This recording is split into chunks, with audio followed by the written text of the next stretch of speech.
एक गाने की फरमाइश हुई है गोलू, बारिश भी शुरू हो गई है।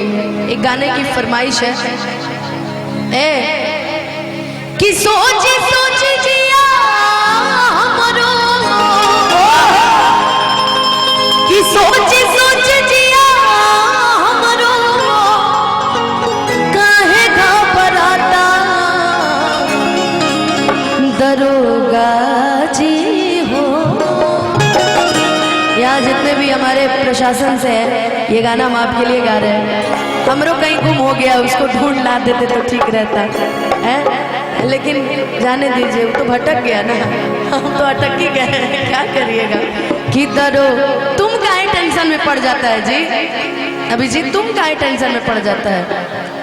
डरने का नहीं, मैं खड़ी हूँ, जब तक मैं हूँ तब तक कोई छू नहीं सकता है जीवन में। मेरे मरने के बाद ही कोई छुएगा तुमको, चाहे कोई भी हो। कि दरोगा जी हो, 4 दिन से पिया बाबा लपाता। दरोगा जी हो, 4 दिन से पिया बाबा लपाता।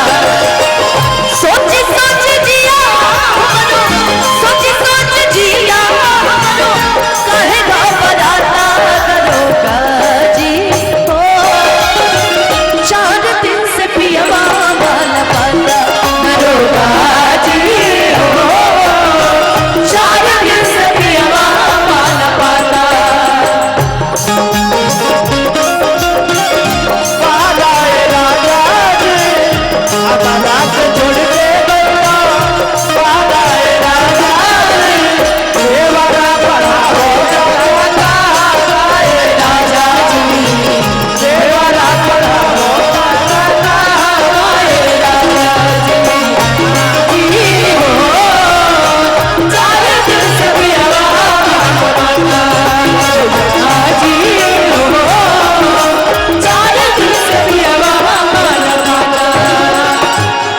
सुनो, चलते आ रहे आइए। सहारे में खोजली बजरिया बजरिया, कहूँ बला मुझी ना बेले नजरिया।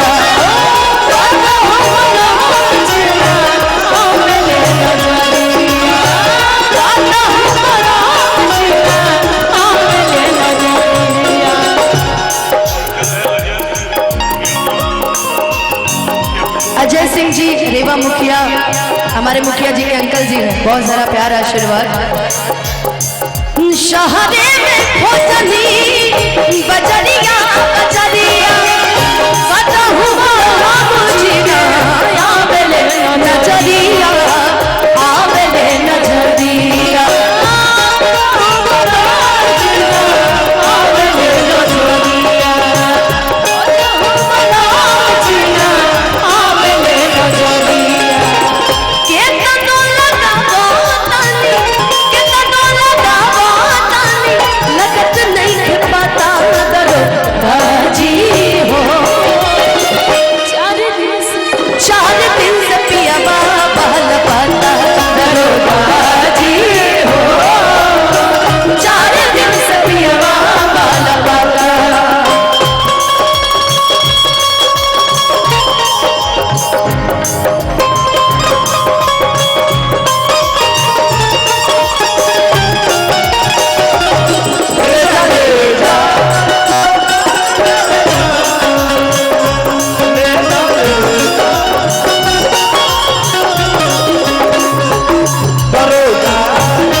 दरोगा जी हो,